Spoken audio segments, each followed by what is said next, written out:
high priority, but went on to say that they have accomplished other things. So no political leader is going to say, yes, it's our highest priority and it is a failure that we haven't captured him, but now they can clearly point to a very big operational success, a huge boost for American military and covert operatives, and also a psychological effect and a political effect.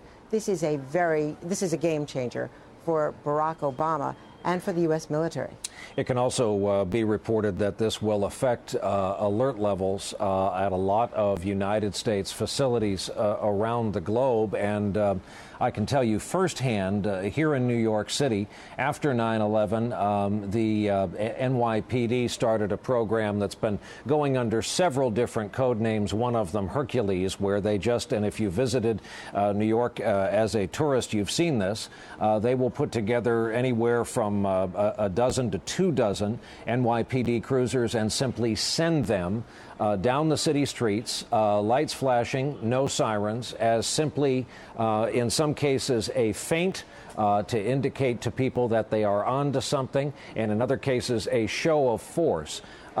Tonight, coming through crosstown traffic, I saw many NYPD vehicles driving almost generically through the city streets with their lights flashing. And we have Jonathan Dienst of WNBC TV here in New York has confirmed that New Yorkers will see some instances of heightened security traveling in this city and into and out of this city. That's to be expected. There will be some domestic effects of this news just as a precaution as well.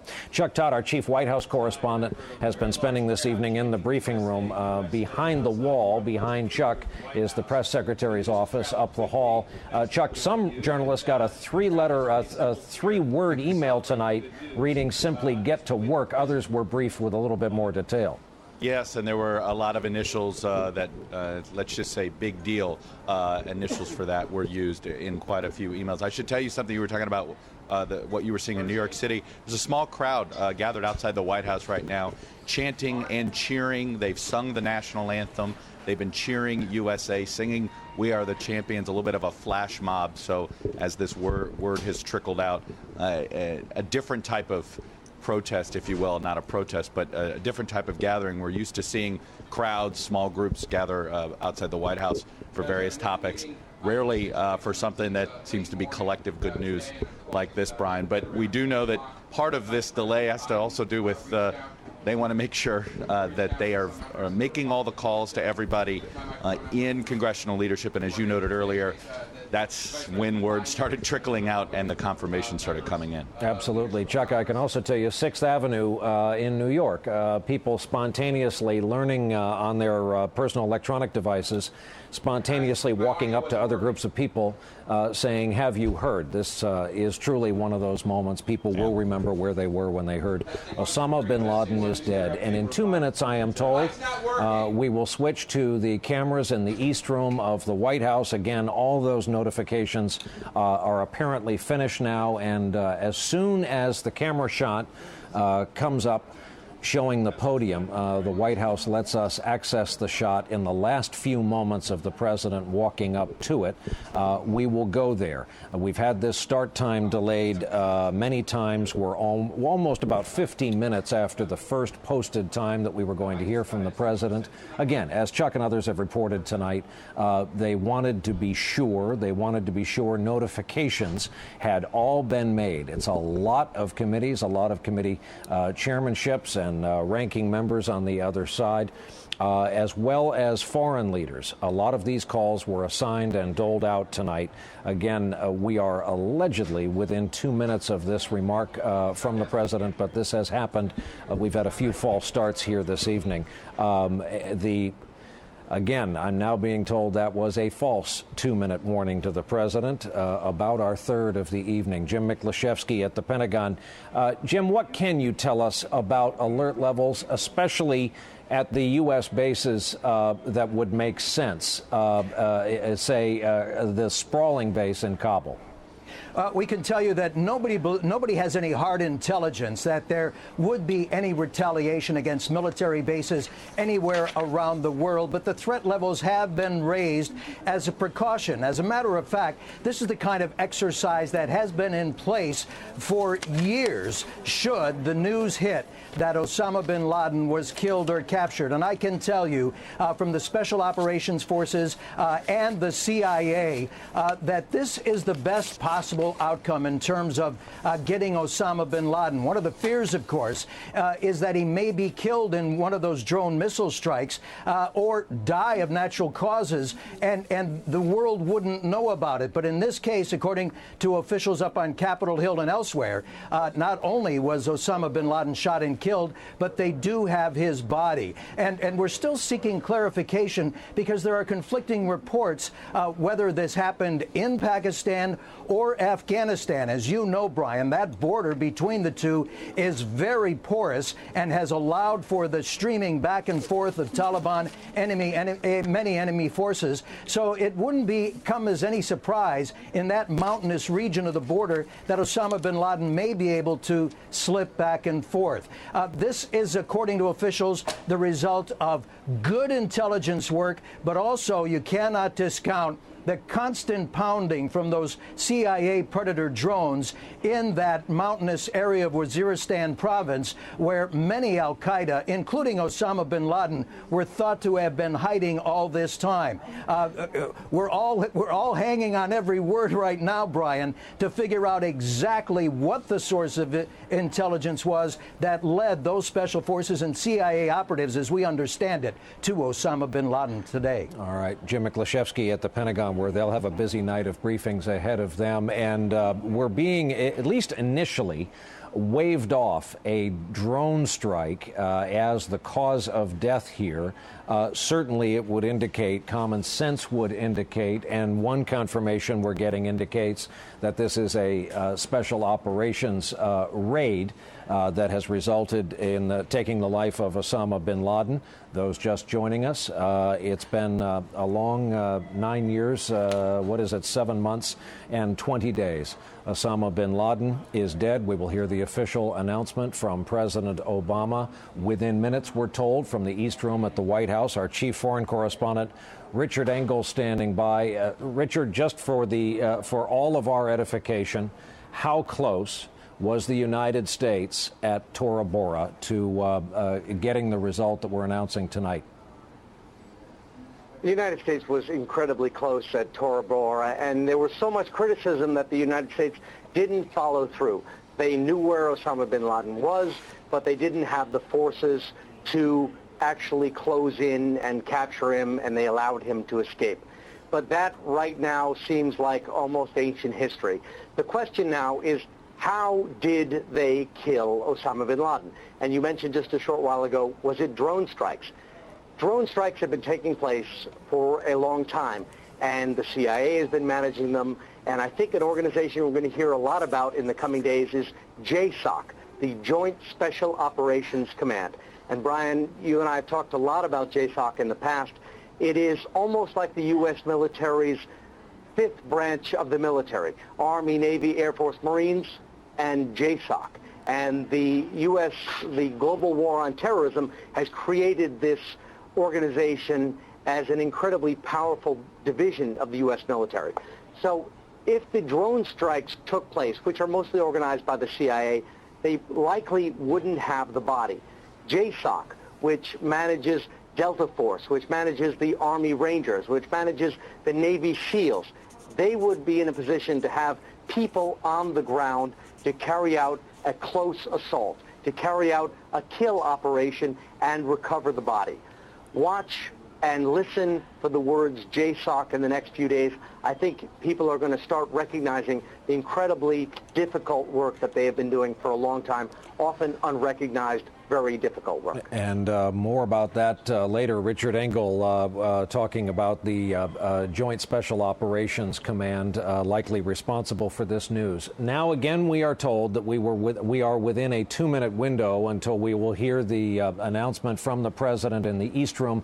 There you see, finally, the picture of the podium, the long red carpet, the central transverse hallway that separates the state dining room at the far end of the White House from the East Room, which is where the camera is located. The president will likely emerge from one of the 3 rooms on the left-hand side and will come out and address more than a national, but certainly a global television audience.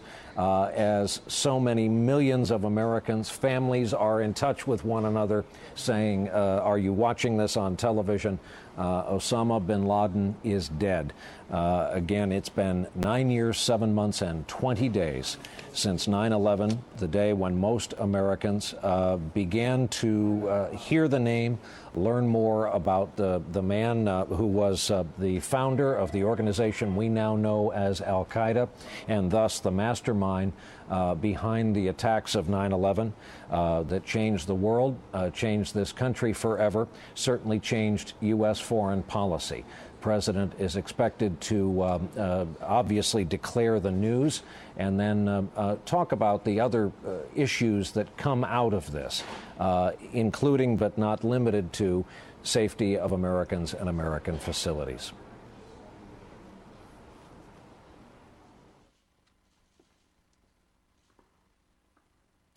Good evening.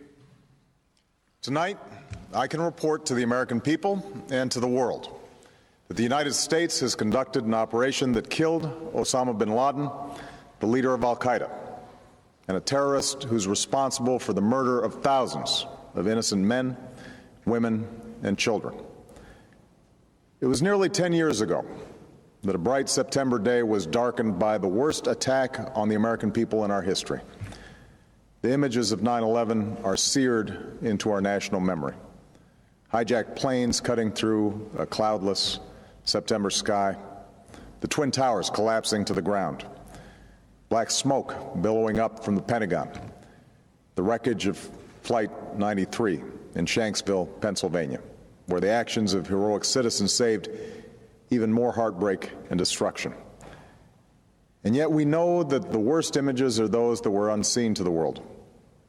The empty seat at the dinner table, children who were forced to grow up without their mother or their father, parents who would never know the feeling of their child's embrace, nearly 3,000 citizens taken from us, leaving a gaping hole in our hearts. On September 11th, 2001, in our time of grief, the American people came together. We offered our neighbors a hand, and we offered the wounded our blood. We reaffirmed our ties to each other and our love of community and country.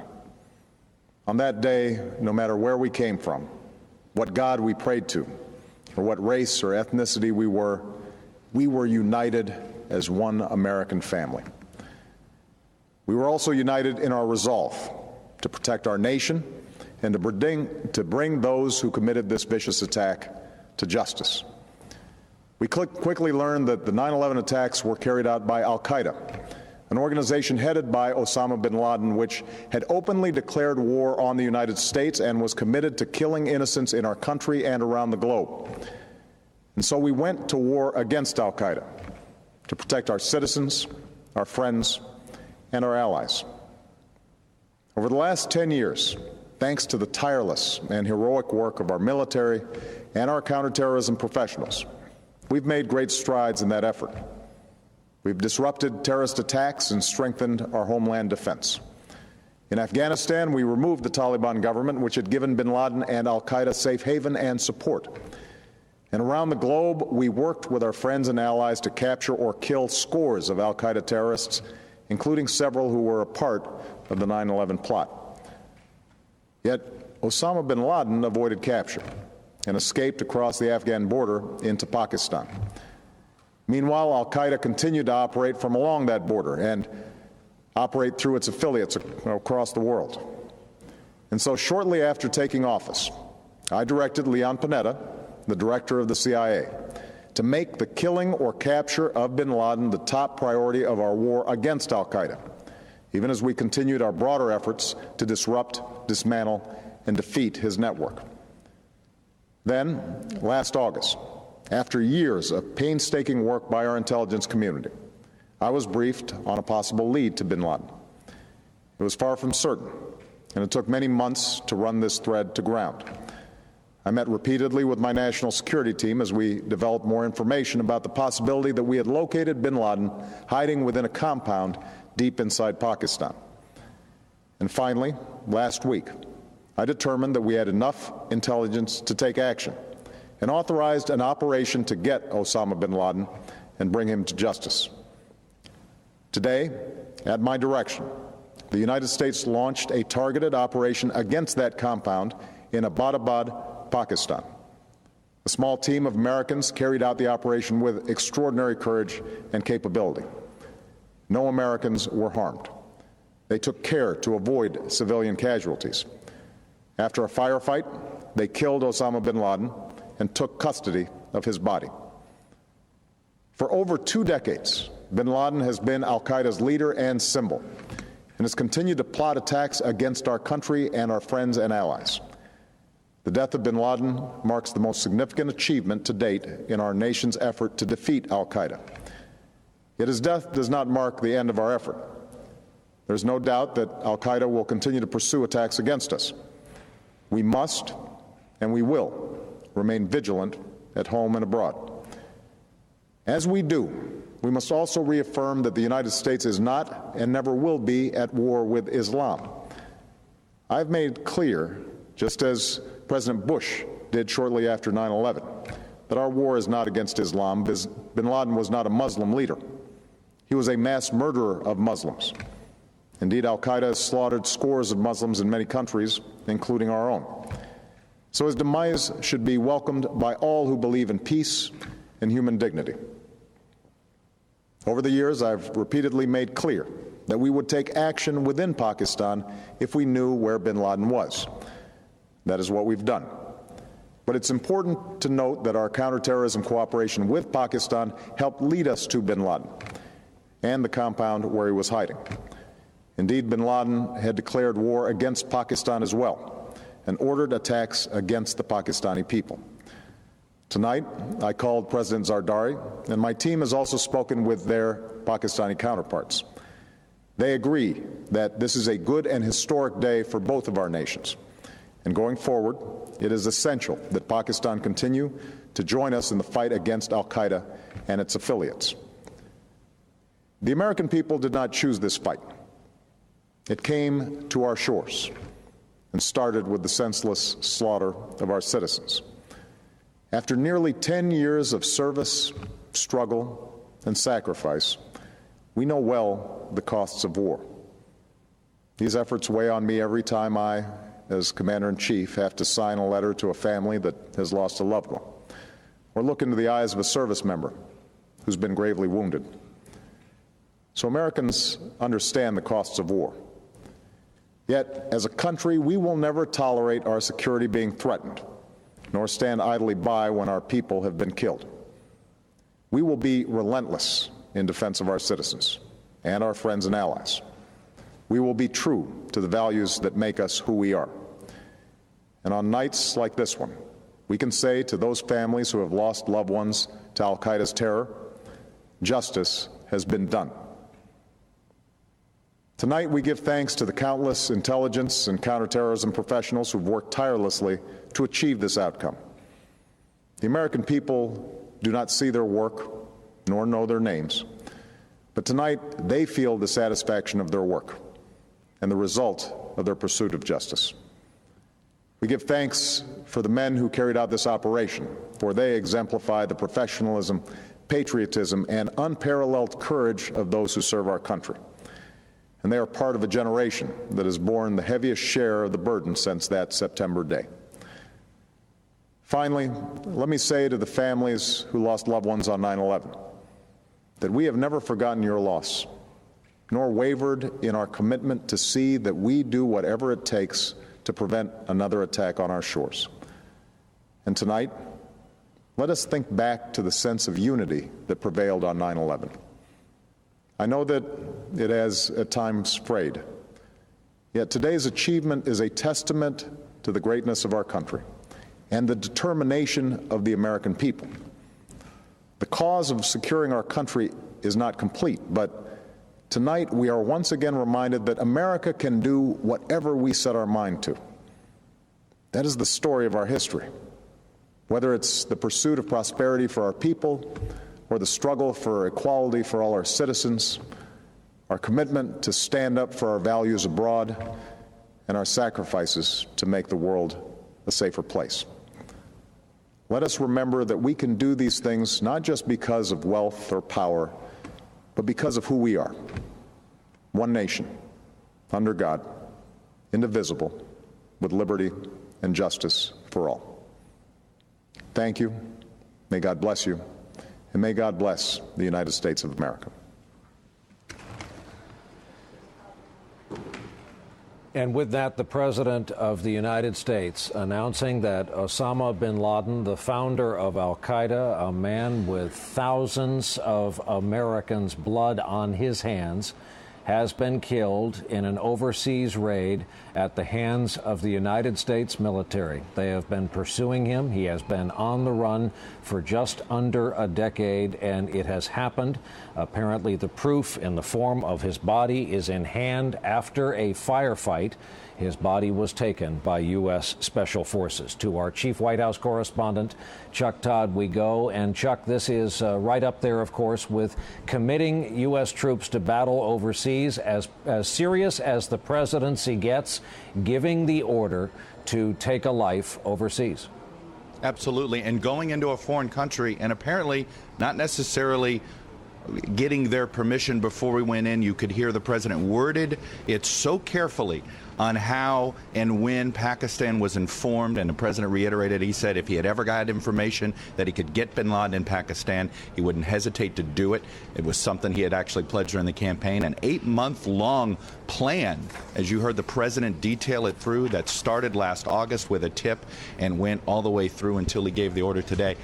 It is easily...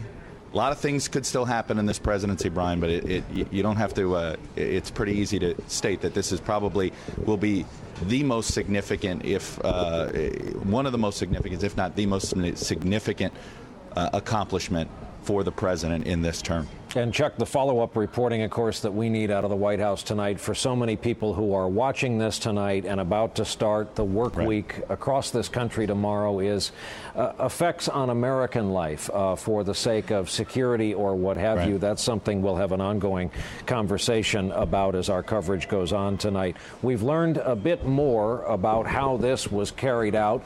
Jim Miklaszewski at the Pentagon. And Jim, we don't have to wait for the book version of this to say that certain elements of American Special Forces, regardless of what we've been told publicly, have been dedicated to this, have been focused on this for the better part of 10 years.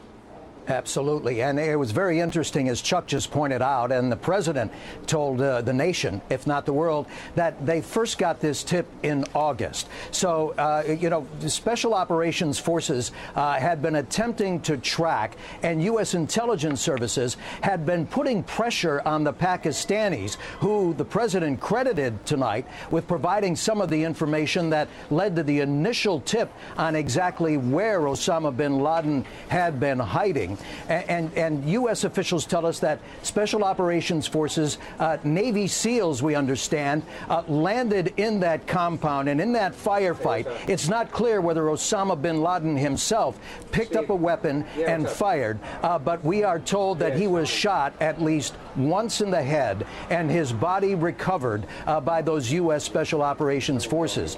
There were reports earlier this evening from overseas that a helicopter had crashed somewhere in Pakistan, and now we're hearing reports that it may have actually been a Pakistani helicopter that was involved in that operation. U.S. intelligence officials had been telling us for some time, despite the public contentious issues between Pakistan and the U.S., they were getting increasing cooperation from the Pakistanis in terms of hunting down al-Qaeda elements, even some of the renegade Taliban elements that were within Pakistan, because those elements were actually threatening the Pakistani government in Islamabad, and the Pakistanis considered it in their interest to begin that cooperation. U.S. intelligence officials had long said that they believed that there were elements within the Pakistani government, particularly that intelligence agency, who would know where to find Osama bin Laden. And after tonight, and after hearing from the president, it sounds as if they came forward and provided that critical tip, Brian.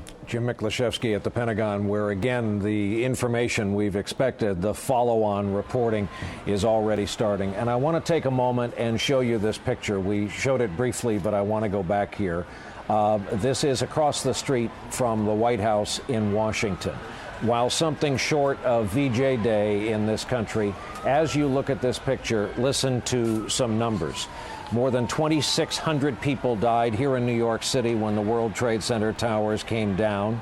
More than 125 people died at the Pentagon. 256 people died on board 4 aircraft. The death toll surpassing that of Pearl Harbor. Tonight, Charles Wolfe, who lost his wife, Catherine, in the Twin Towers, said, quote, "I'm really glad this man's evil is off this earth forever." Tonight, President George W. Bush has given a statement that says justice will come. He says he congratulated the president and U.S. Armed Forces, indicating his great and deep satisfaction with the outcome of this tonight. For those just joining us, Osama bin Laden has been killed by order of President Obama in Pakistan. You made right before the president's remarks, you correctly said Americans are about to learn a lot more about something called JSOC, the Joint Special Operations Command, the division of the U.S. military almost unto itself, draws from all the other divisions, gets all the secret, top secret, and experimental hardware, elements like U.S. Navy SEAL teams, Army Rangers, and the like.